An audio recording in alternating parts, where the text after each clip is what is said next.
Probably the most misunderstood factor in the Charlie Kirk assassination is understanding the Israel connection. That is one that some are trying to tie to the crime. We're going to discuss this in ways that you can understand on this episode of Charlie Crimebuster. It's what some people are calling, they're calling it the fastest minutes in podcasting. The views and opinions expressed in this presentation are solely those of the individuals participating and do not represent those of city, county, state, or federal law enforcement agencies, nor sponsors and platforms of this presentation. The Charlie Crimebuster name and all forms and abbreviations are property of its owner, and its use does not imply endorsement of or opposition to any specific organization, product, or service. All individuals described or mentioned in the presentation should be considered innocent unless or until found guilty in a court of law. This presentation contains adult subject matter. Listener and viewer discretion is advised. Well, hello and welcome to another episode of Charlie Crimebuster, our first episode of the new year, and we're going to be talking about that Israel connection to the Charlie Kirk assassination. Is there anything really there? Was Israel really exposed as being a part of this assassination? That's what some are alleging, some are implying, but we'll tell you all about that on today's program. But first, let me take a moment to welcome you. If you're a brand new listener in 2026, we encourage you to reach out with a shout out. You can reach me, charliecrimebuster@gmail.com. There you can ask questions about our podcast and the things that we cover. You can make suggestions about other podcast titles that you'd like for us to cover, other crimes that you're concerned about. You can even lodge objections when we say something objectionable to you, something you don't agree with. We always say it is a safe space. And by the way, I want to announce to you that coming up in 2026, we got a lot of new exciting stuff that our producer, James Buckland, is going to be introducing into our podcast. I think it'll be well received, and I think you'll find it quite compelling. So we can't wait to share that with you as we get into this brand new year. But right now, let's get right to our focus. The following podcast is brought to you by PeacemakerNetwork.com. PeacemakerNetwork.com. Audio is provided by Pixabay.com. That's Pixabay.com. Let's talk about the fact that there is somewhat a Israeli connection, according to some people, in regarding the assassination of Charlie Kirk. And by the way, it's a very big deal. Now, while the voices presenting this connection may be only really a few, they are very loud. They are social media influencers with a whole lot of followers. Did I say a whole lot? I'm talking, my friend, about millions of followers. You see, you can't say the name Candace Owens, Megyn Kelly, and Tucker Carlson without referring to millions. Now, I will say on the very onset that Tucker Carlson and Megyn Kelly are not quite to the point of expressing it as Candace Owens is. In fact, they're kind of standing back from some of these claims of Candace Owens. But all of them are involved in some things that are happening all around Israel and how Israel is being visioned in today's America. So on the onset of the investigation, Candace Owens, who rode her many unfounded and unvetted theories all the way to the number one podcast in America for a time, well, she brought into the discussion that Charlie Kirk was being lobbied by Israeli influencers here in America. She even mentioned that big-time donors were using their donations to attempt to push Charlie into a more Israeli frame of mind. She even mentioned on one of the podcasts that there was a so-called quote-unquote intervention by pro-Israeli people lobbying with Charlie Kirk. Now, I will have to say that those who attended this so-called unquote intervention meeting are denying that it was an intervention at all. It was simply a meeting, and not as much took place as she's alleging that took place. Now, anyone who follows Candace Owens, have listened intently to it, cannot deny that Owens has adopted a somewhat anti-Israel Jewish bent in her own position. You may be thinking, what does that have to do with the assassination of Charlie Kirk? Well, we're certainly going to get to that. But it is very important to know why Owen and some other big influencers are taking a more anti-Israeli stand. And my friend, while there's a lot to take in, you really have to go back all the way to 2023 and the October 7th attacks against Israel. On October the 7th, 2023, Israel was under attacks. And this is from the Gaza Strip, from the Gaza envelope of southern Israel. It was carried out by Hamas, a terrorist organization, and there were several other Palestinian militant groups involved in that, and it happened of all times during a Jewish holiday. In the attacks, which began the ongoing Gaza war, there was a first large-scale invasion of Israeli territory. Such a large invasion has never happened since the 1948 Arab-Israeli War. Now, in response, Israel launched a large-scale military operation in Gaza. Now, those attacks that we all read about began with a whole bunch of rockets being launched in Israel. In fact, according to statistics, 4,300 of them were launched. Following that, launching of 4,300 rockets, well then, my friend, Hamas, they began to attack. They attacked military bases, and they were, get this, literally massacring civilians in 21 communities. And we get all this from the IDF forces. One of the reports revised the estimated number of attackers, over 6,000 people, breached the border in 119 locations into Israel. This is not just simply a little terrorist attack.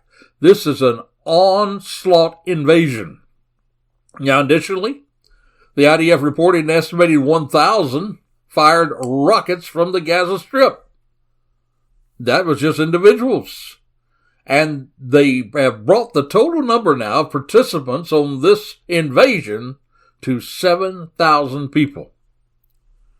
Now in total, 1,219 people were killed. At least 810 civilians, including, listen to this, 38 children, 71 foreign nationals, and at least 379 members of the security forces.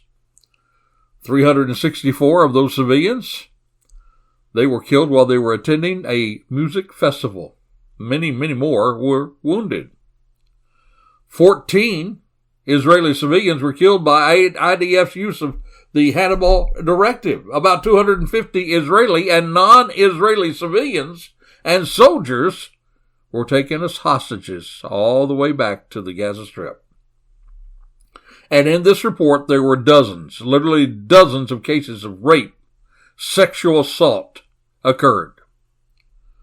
But now, Hamas, they come back and say, well, no, none of our fighters were involved in all that. Sure they weren't. This day, my friend, was labeled as the bloodiest in Israel's history and, quote, unquote, the deadliest for Jews since the Holocaust. Many people pronounce this, even outlets in the West, including our United States President at the time, Joe Biden. 44 governments of countries denounced the attack, described it as terrorism. It was, my friend, certainly an act of war. And at the very least, it was a 9/11 moment for Israel. Now, I think it's important for us to also know, since we're talking about Charlie Kirk, what he said about Israel after this attack. Here is a quote from his podcast. He said, quote, "It's a very heavy day. A lot of numbness, to be perfectly honest. The horror. It's hard to even comprehend. Israel is now at, quote, unquote, total war." That's what Charlie Kirk said. He went on to say, it's hard not to be emotional with the suffering that's occurring right now in Israel. He went on to say, these savage animals said, quote, "We have kidnapped the girls, we killed the ugly ones, and were raping the pretty ones. This is what you're dealing with. Quite a worldview. Those are words from Charlie Kirk himself. So Israel reacted much like the United States did after our own 9/11. They targeted Hamas. They went to wipe them out in Gaza, just like the United States did in Afghanistan when we had our own 9/11. And unfortunately, just like in Afghanistan, there was collateral damage. Collateral damage that included the killing of women and children. And so there was also of Israel going into Gaza. To the point that Owens, Tucker Carlson, and others have been accusing Israel of genocide. So here is the implication. That Charlie Kirk was softening on his pro-Israeli position. So much to the point, even though Owens is without proof or evidence, she implies that Israeli operatives were working in cooperation with other nations, including the United States, and that they had planned and participated into the assassination of Charlie Kirk. She even threw in some of the own people at Turning Point as being a part of this master conspiracy. And the motive? Well, the motive, according to her, that she's implying, is to keep Charlie Kirk from speaking out against Israel. So the question is, was Kirk really going to denounce Israel? And if so, did this lead Israel to eliminate him by killing him? Well, we're going to answer those questions in a moment, but right now it's time to take just a little breath and take a little time out and share with you just for a moment what we call Charlie Crimebuster's Crazy Crook of the Week. Well, my friend, our first 2026 Crazy Crook is a doozy, or should I say a woozy. Police officers in New Zealand, Auckland, New Zealand, well, they were in for a real surprise. You see, these police officers, they were patrolling in an unmarked vehicle when suddenly red and blue lights flashed in their rear view mirror. The problem was there were no other units that they knew about that was nearby, and the car behind them, well, it definitely was not a police vehicle. And so the inspector, Kerry Watson, he explains it. He says our officers were perplexed, quickly clocked the car, that it was not a police vehicle. In fact, the police say that the vehicle behind them was a standard station wagon that someone had illegally fitted with police lights. Even worse, well, this driver, this crazy crook, attempted to conduct an illegal traffic stop. And my friend, it really got real interesting when the impersonator, the crazy crook realized the vehicle he was trying to pull over belonged to the actual police.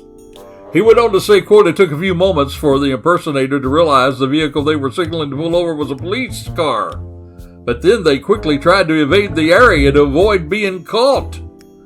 But the police, they were not quite as amused as we are by the suspect's attempt to escape. They caught up with the station wagon and they initiated a real traffic stop. Now, the suspect, he was making at least one smart decision with all of his craziness by not resisting arrest. But officers there suddenly uncovered another serious issue. This police impersonator that was trying to pull over police, well, he was drunk. Yep, drunk, blew more than twice of New Zealand's legal blood alcohol limit. And the commissioner goes on to say there, quote, it's bad enough when this person thought it was okay to impersonate a police car, even worse to see impaired and dangerous driving. Well, authorities have not released the suspect's name. He's a 38-year-old man. He's scheduled to appear into the district court there. And he faces charges, including impersonating a police officer and excess breath alcohol. We call it DUI here. Well, my friend, this crazy crook who impersonates a police officer to real police officers is even crazier doing it while he is intoxicated. And he is indeed Charlie Crimebuster's Crazy Crook of the Week. Now back to our main focus. The implications of Candace and others regarding Israel's involvement into the shooting of Charlie Kirk. Well, we're finding that she continually tries to distance herself from some of these wild accusations by simply saying, "Oh, I'm just asking questions. I'm just asking questions." And her questions are constantly throwing innocent people under the bus. Her questions are implying guilt by innocent people. However, amazingly though, even though she's willing to ask questions, she herself is not willing to answer questions. Because there was a guy by the name of Dennis Prager. He had response to the recent wave of her statements. You see, Owens worked for Dennis for 1 year in 2021. And he addressed a 15-page letter to her earlier this year in 2024, not too long ago, and he expressed his concerns about her political positions. But, nope.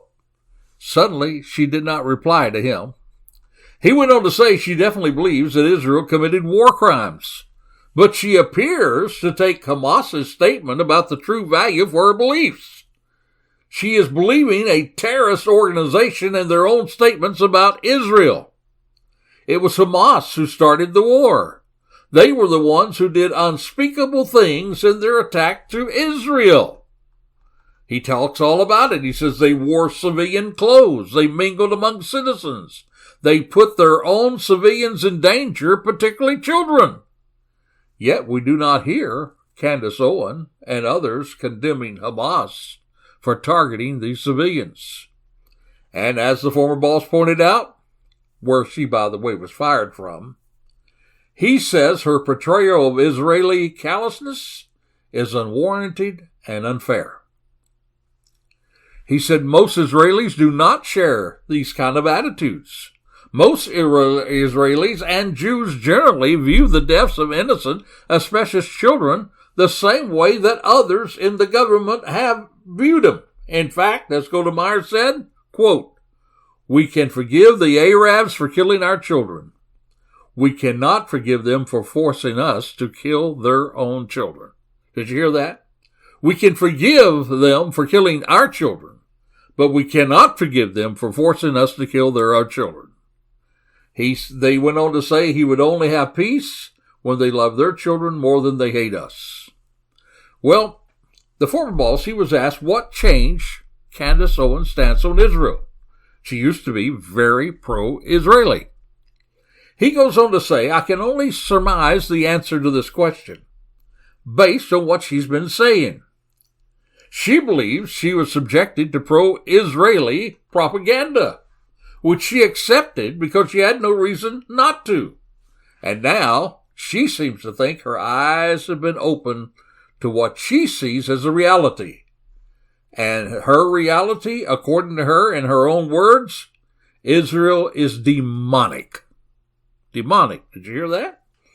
Now, he went on to explain that she believes that this is uniquely true because she believes that Israel was founded on members from a Jewish sex cult called Frankism, and that was responsible for the assassination of President John F. Kennedy. And until the ceasefire, it was attempting to eradicate the population of Gaza. She publicly said, quote, that a real Holocaust has taken place in Gaza at the hands of Israel.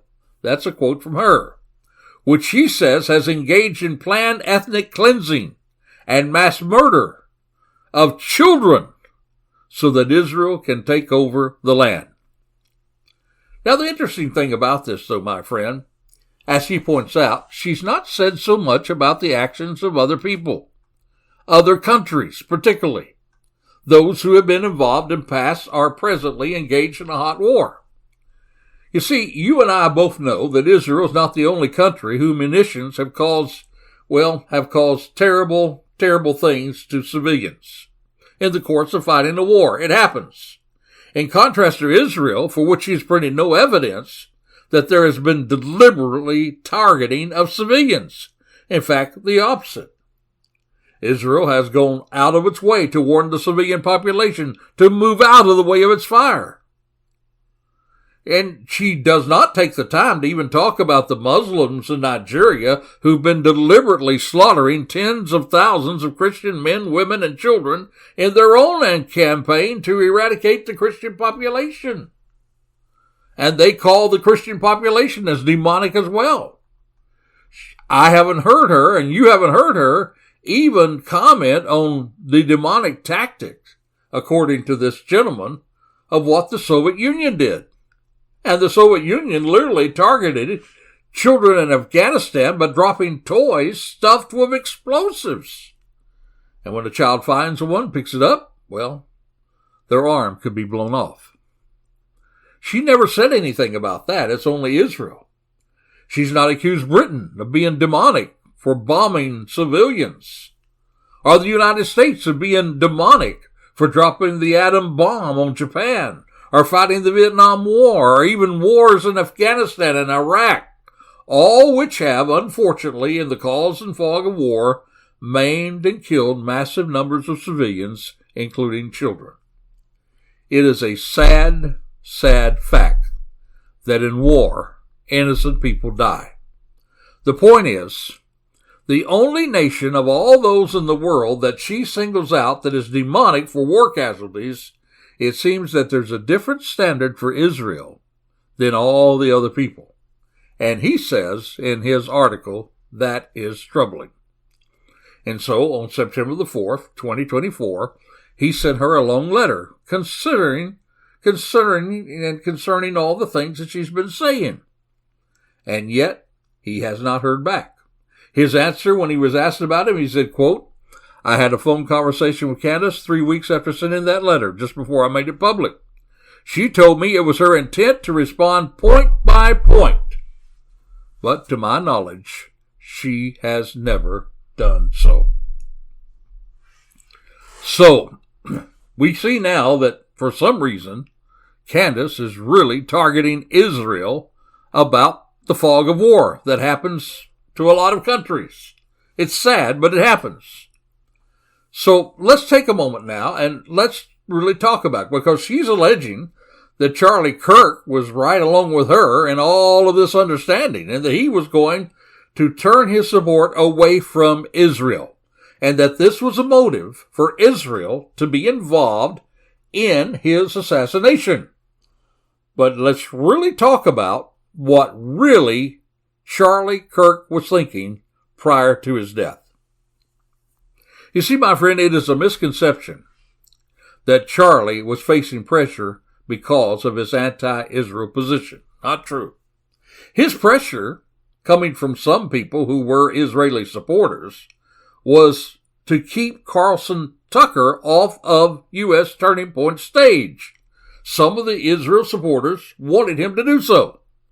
But Charlie Kirk would not be bought out by big-time donors telling him who and when he could have people on his program, regardless of what those supporters supported, or those donors supported. It did not have anything to do with his support of Israel as a nation. It had to do with his independence in conducting his program the way he wanted to do so. In fact, my friend, a letter before his death shows how much he supported the cause of Israel right before his death. He actually sent a letter to the Israeli Prime Minister, and he warned them that Israel was losing support within the conservative MAGA community, and he encouraged him to do a better job of making Israel's case to the world. In other words, the world needs to hear what we've already talked about on this podcast, how Israel was under attack, how Israel had a right to defend itself. And we do know that he received that letter from Kirk. And in it, Kirk talked about his staunch support for Israel, told the Prime Minister he felt that he was defending Israel in public even more than his own government, the Prime Minister's own government. He said, I'm accused of being a paid apologist for Israel when I defend her. However, if I don't defend Israel strongly enough, I'm accused of anti-Semitic. And he went on to write, he said, I know you got a 7-front war, and my stuff pales in comparison, but I'm trying to convey to you that Israel is losing support in conservative circles. That should be, quote unquote, a 5-alarm fire. He was a friend to Israel. He was warning the prime minister that some people in the conservative circle are backing off of some of their solid support. Not that they were going to become anti-Israel, they just weren't supporting the war. And that's why this war has come to an end, why there's a ceasefire at least now. And this is what he was trying to get across to the prime minister. Wasn't that he was backing out. In fact, if you want to know Charlie Kirk's stance on Israel before his death, think with me about this. He strongly supported Israel's right to defend itself against threats. He had advocated U.S. policies that favor Israel, including military aid. He criticized anti-Israel sentiment and movements such as the boycott and divestment sanctions. He emphasized the importance of United States-Israel relations for regional stability, and he promoted the idea that supporting Israel does align with American values and interests. He even engaged in public speaking to rally support for Israel among conservative audiences. You see, Charlie Kirk was a friend to Israel right up to the very end of his life. Candace Owen is incorrect to assume that Israel had anything to gain by the death of Charlie Kirk. In fact, he supported the leadership of Israel. Why would Israel have anything to do with a friend who supported their right to exist? There is zero evidence that Israel had anything to do with his assassination, let alone that they engaged with other nations to take out Charlie Kirk. Friend, as I've said all along, the evidence points to the alleged gunman, Tyler Robinson. Now, if you want to follow more speculation, you can continue to go down the rabbit holes of Candace Owens and others. But if you want to follow evidence, as those of us who solve crimes do, you will ignore the static of social media and stick to the facts. Facts that will be proven in a court of law when Charlie Kirk's killer will be brought to justice. Israel was exposed. The title is Israel exposed? They were exposed, but they were exposed in an unfair way. An unfair way for defending their existence, to keep another real Holocaust from happening to the Israeli people, to defend their right to exist. Hamas believes that Israel has no right to exist, and they will do anything to eliminate Israeli people. Now, speaking of the trial of the gunman of Charlie Kirk, there's been news. There's been news on the front, as a judge has now spoken this past week or so, and that he is being very transparent in the coming trial and the events that leads up to the trial. This is a good thing. You can imagine any hint at holding anything close to vest with the trial as the trial comes to light. Well, it's going to be jumped on by people like Owen and others as fuel for conspiracies that she's attached herself to in order to keep adding clicks for money on her podcasts. And as the trial looms in the future, you have our pledge here at Charlie Crimebuster that we're going to bring you the truth, and we're going to show you the evidence has been vetted in a way according to the rules of law, so you can trust what we say as we seek to put the light on crime and to bring justice to victims, and especially victims like Charlie Kirk's family. They deserve it. They don't deserve innuendos. They don't deserve conspiracies that have no proof. They deserve to know the truth. So until this time next time, this is Charlie Crimebuster reminding you, be alert, be safe, for the life you save might be your very. You have been listening to Charlie Crimebuster. We would like to thank our sponsor, the Peacemaker Network, and also encourage you to support the first responders, military, and law enforcement personnel by contributing to the Peacemaker Network. That's peacemakernetwork.com. All music and sound effects are courtesy of Pixabay.com. That's Pixabay.com. You can also support us by subscribing to our YouTube channel, tag @CharlieCrimebuster, and then click the subscribe button. By doing so, you'll be notified each time we drop one of our shows. Another more convenient way for you to listen to our podcasts, or for you to say to your smart speaker, play Charlie Crimebuster. If you have comments or suggestions, we would love to hear from you, so please send them to charliecrimebuster@gmail.com. That's charliecrimebuster@gmail.com. Or you can call or text us at 407-917-2211. That's 407-917-2211. Thank you for listening, and we hope that you will join us again for another exciting crime episode with Charlie Crimebuster.